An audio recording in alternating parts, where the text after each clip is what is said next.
In this video, we're going to be discussing the RSK Dyna Array DND workspace. That simply means do not destroy. This is a very important workspace. It's designed for getting a better understanding of how the indicator works and how it ultimately can be used with various settings regarding the divergence indicator. This indicator is slightly different than the typical RSK, RSX Dyna indicator in that we have put certain inputs in the indicator into a different part of the code so that it's easier to manipulate and consider the results.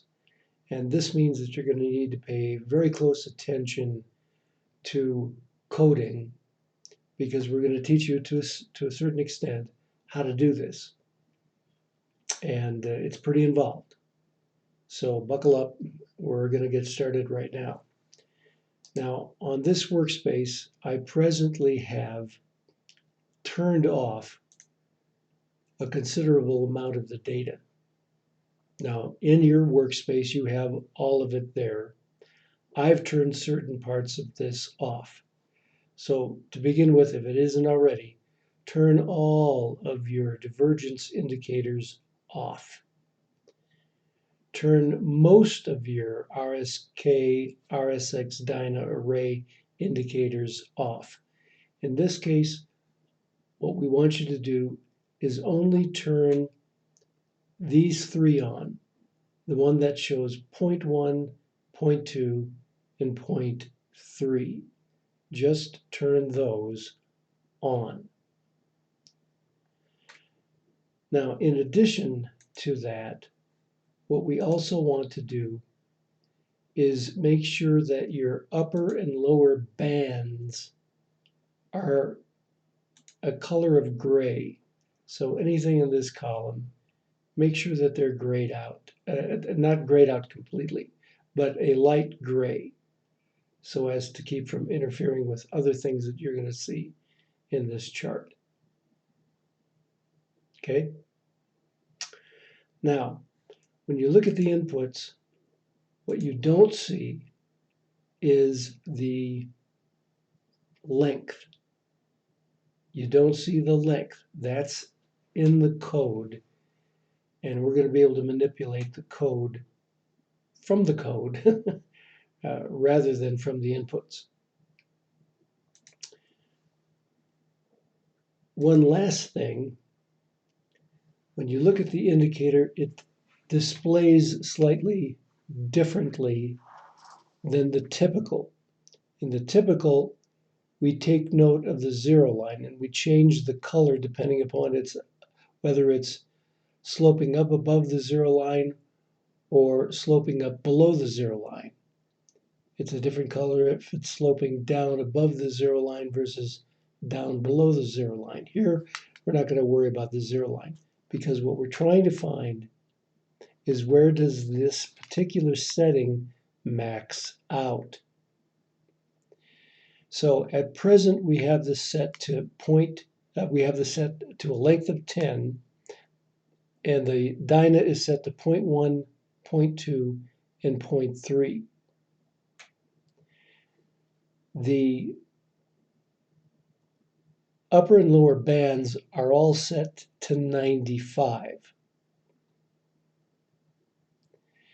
But we've also caused the indicator to change colors once it's above 95 and all the way up to a value of 100. So now, with that thought in mind, it is easier using a length of 10 for the indicator to max out. In other words, to reach a value of 100 when the Dyna setting is a larger number. okay? It's easier for it to max out when it hits a larger number. Now, it's not real obvious here, but if you notice right here, all right, we don't get above 100. Over here, we don't. But here, we get above 95. And I didn't mean to say get above 100 because we can't, but get above the threshold of 95. Here, in each of these instances, we got above 95. But remember, over here, we didn't. Okay. All we're trying to do is to learn how this affects our settings. Here, with a 0.3, we got above 95. Here, we got above 95, but here we did not. So why is this important? It's important because if you're using a threshold in getting the divergence indicator to create a pivot point, you got to know at what threshold it's going to be able to do that. So here, using a setting of 0.1, keeping in mind the length is 10, you can get above the threshold, but it won't be as easy. So, for example, in hindsight, if you were saying, wow, I want to be able to get a divergence over here, well, in order to get divergence at this top, at some point in the line, you've got to get above the threshold. Now, if it's set to 0.9, if it's set to 95, a value of 0.1 isn't going to do it, but 0.2 or 0.3 would, and obviously 0.4 and 5 and 6 and 7 and so on. So you need to know how the indicator is going to display. Now, we're going to go into the code and we're going to look at some of the aspects of the code that you can manipulate.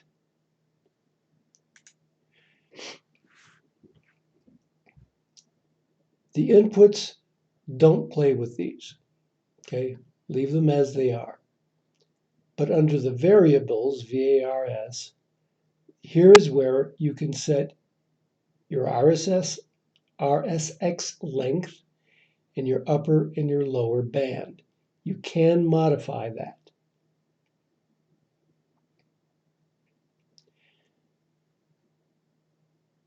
Down here is where we can set the colors. And if we don't want to display the bands at all, we can turn them off.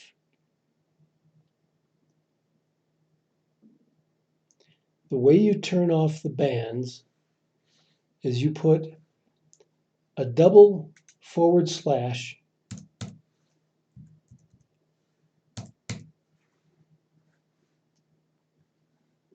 before the word plot. You right-click on the screen and you hit verify. Now watch what happens down here where it says 0 arrows. When I go to verify, watch what happens. It verifies you have no errors. That means that you're okay. If you get an error in there, you got to figure out where it came from. And I'm not here to teach you coding. So now when you go back to the workspace, there are no bands on the chart. Okay, there are no bands on the chart. But you may be more, it might be a little easier for you to see where it's maxed out. Okay. All right. Now what we want to do is we want to see the impact of changing the length. All right, we want to see the impact of changing the length. So what I'm going to do here is I'm just going to choose a couple of instances where we got above the threshold. We got above it here.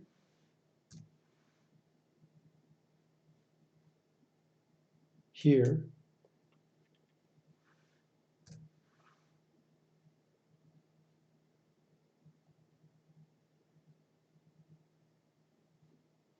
We got below it here.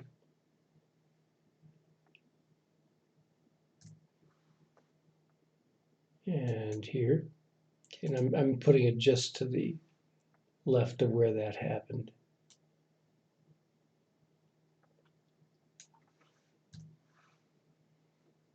And we got above it again, right here. Went below it, right there. Keep in mind, with the divergence indicator, if you're using thresholds, which we would recommend you do. We also got it here.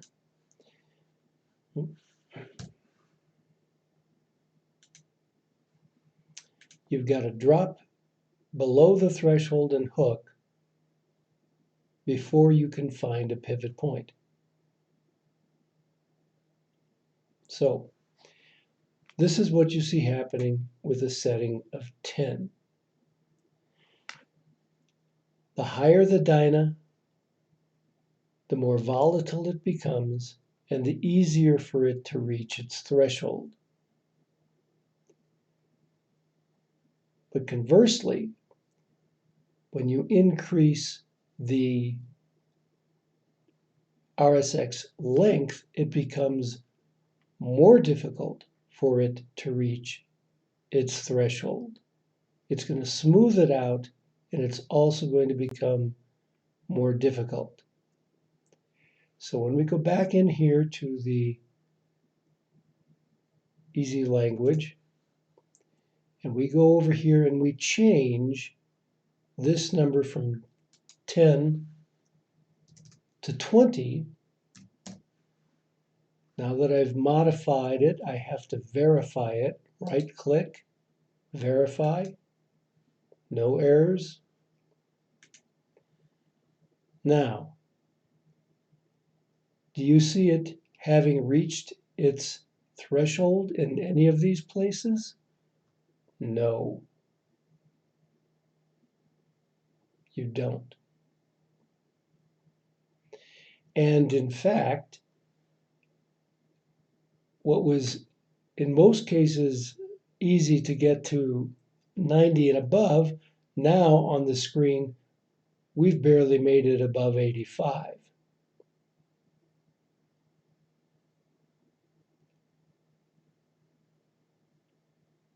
Okay, 88 here, 89,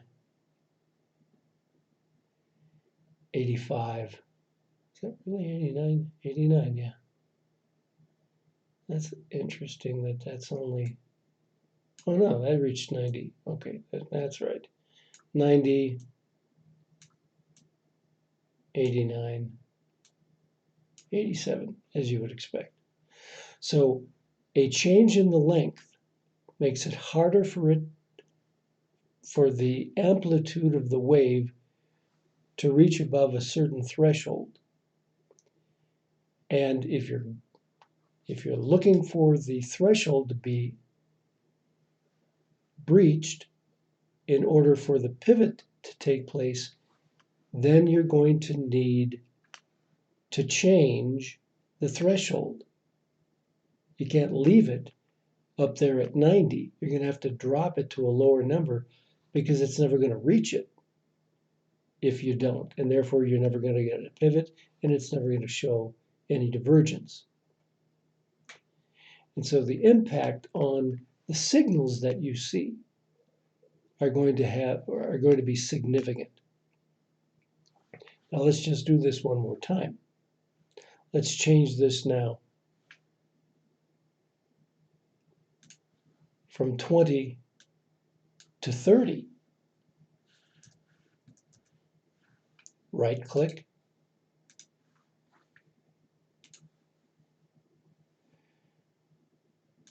Top of the move, 66. Big drop. Okay, 69. 72. Okay, you see how significant a drop this has had. Now, it not only dropped the threshold, but it also affected where the pivot is, where the hook is. Now, let's go right up here to this high. You see how far away from the top the indicator itself hooks? See, it's hooking here. It hooked way, way late. So is there a way with these higher lengths to get the hook closer to where we want it to be in order to get the divergence signal? And there is. The way we do that is by increasing the dyna setting. Increase the dyna setting. So let me show you what we mean by that. We're now going to go back in, edit studies, and we're going to turn off these lower dyna readings.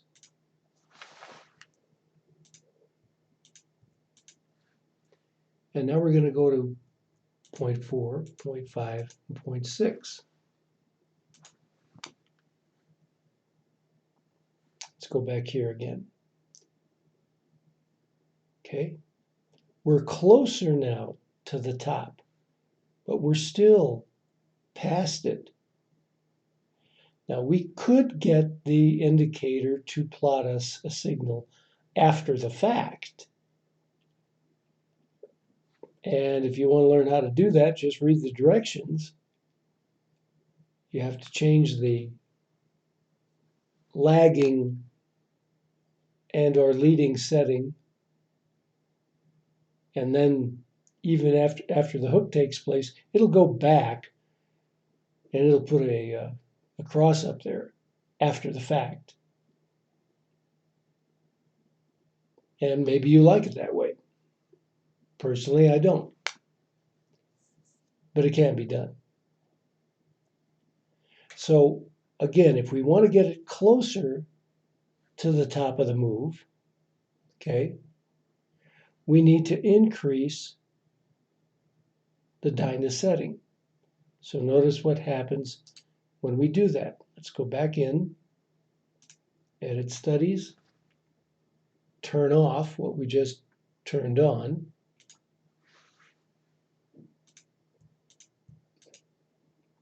And let's go to 7, 8, and that's set to 0.95. Let's just go ahead and turn that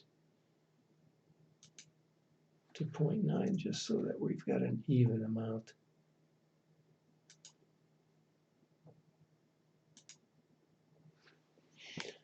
Let's go up here again. The 0.7 reading is still after the fact. Okay? It's still getting closer now to the top, but we're not there yet. So once again, let's go back in.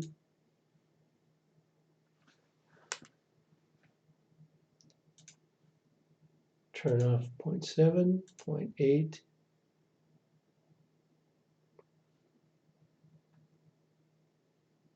0.9, and we'll go to a full value of 1.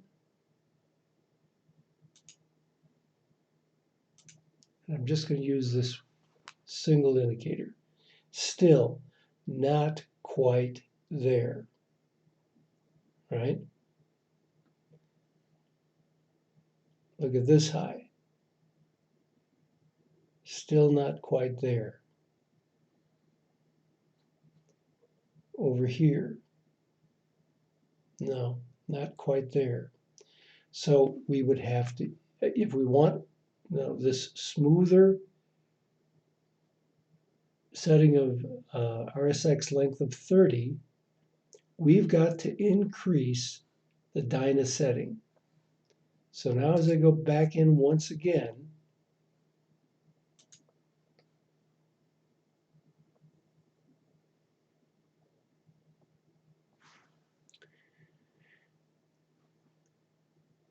oops, we're down there.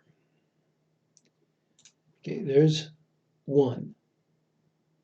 Let's go to a full value of 2. Let's turn these 2 on. Now chances are we're going to be there. Okay. Oh, no, we're not. We're not. It's much more volatile, but at that particular high, we didn't hit it. What about over here? Oh, we definitely hit it. But what we also would have done is we would have gotten a signal here. We would have gotten a signal in here prematurely, as well as on every one of these bars. At least I think that's true.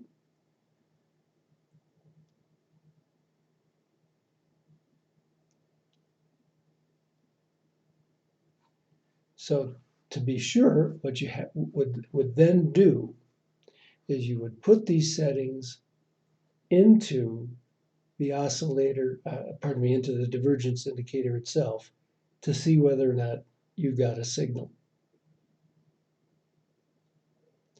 But I'm thinking that the best setting would be somewhere in between 1 and 2. So let's take this to 0.5, 2.5 that is, or pardon me, 1.5. Okay. All right. Not quite.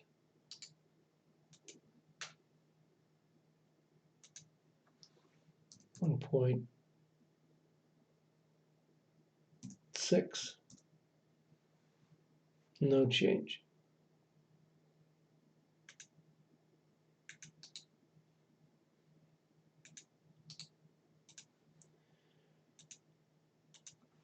One 1.7.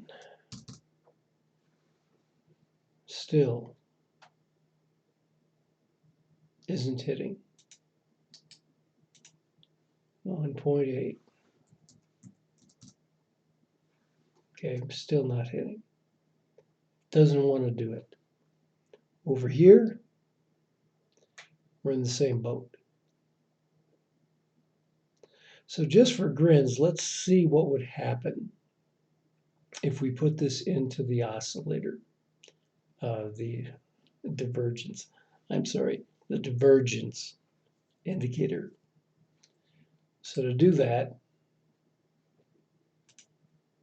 we're going to go over here, all right? And let's pick the top one here. Turn that on. And we go over here, and we're going to change this to 30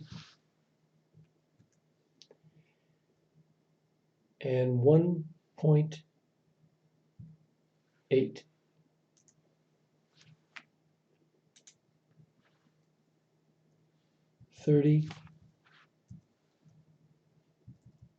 And 1.8, and then we're going to need to change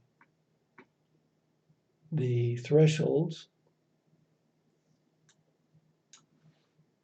and we're going to put 95 in here just to make it easy.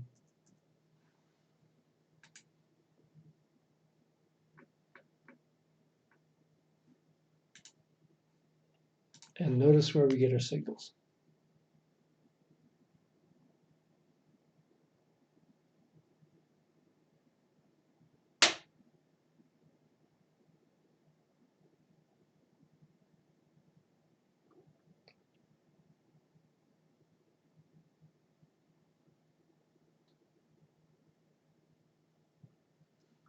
Okay. All right, let me blow those signals up just a little bit more so it's easier to see.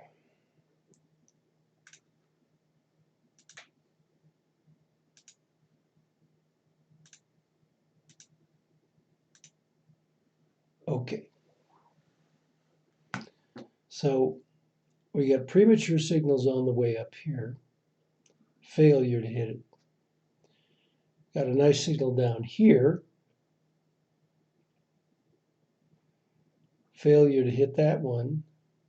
This isn't bad. This doesn't do you much good. Don't get anything out of that. And then finally over here you do. This isn't so bad. Misses this, and so on. And if we take it back a little further, you can see the impact. So the secret here is to find the optimal reading. And the fact of the matter is that there is no single optimal reading. And you can play around with this all you want. We've already done that. And there just isn't a single optimal reading that's always going to nail it the way you want it. And so for that reason, we have multiple divergence indicators with different settings on every chart. Because what we want to do is we want the divergence indicator to signal us when there is divergence in accord with what's happening with the TSC. That's the goal. So we may have to have multiple settings in the divergence indicator in order for us to get a signal at the time when the TSC is showing us the divergence that we're looking for. Okay, so once again, what did we learn from this video? We learned that the higher the dyna, the more volatile the indicator becomes, the more pivots occur, the higher the RSX length, the smoother the indicator is. And therefore, the fewer signals you're going to get in proportion to the dyna. A value of 10 with an equal dyna setting will get you more signals than a value of 30 with the same dyna setting. But the higher the length, the lower the threshold will be, and therefore it may be necessary to increase the dyna setting so that the threshold is hit more frequently. And in every instance where in this subgraph 3, we went up and hit the maximum value, it created a pivot point. Every time it went above, it created a pivot point. The more pivots you have, then the more of an opportunity, well, not necessarily. You're not necessarily going to get more signals that way. You might, but you might not. So that's what we learned from this exercise. And if you want to play with it, you want to understand that in going into the easy language, leave this section alone. The only 3 things you should be worried about are right here. Change the length. If you want to change the bands, fine. If you do change the bands, it's only important if you want them displayed. You got to get rid of these / lines and right-click and verify in order for the bands to show up. Okay. All right. That's the purpose of this video, and we'll close it out here.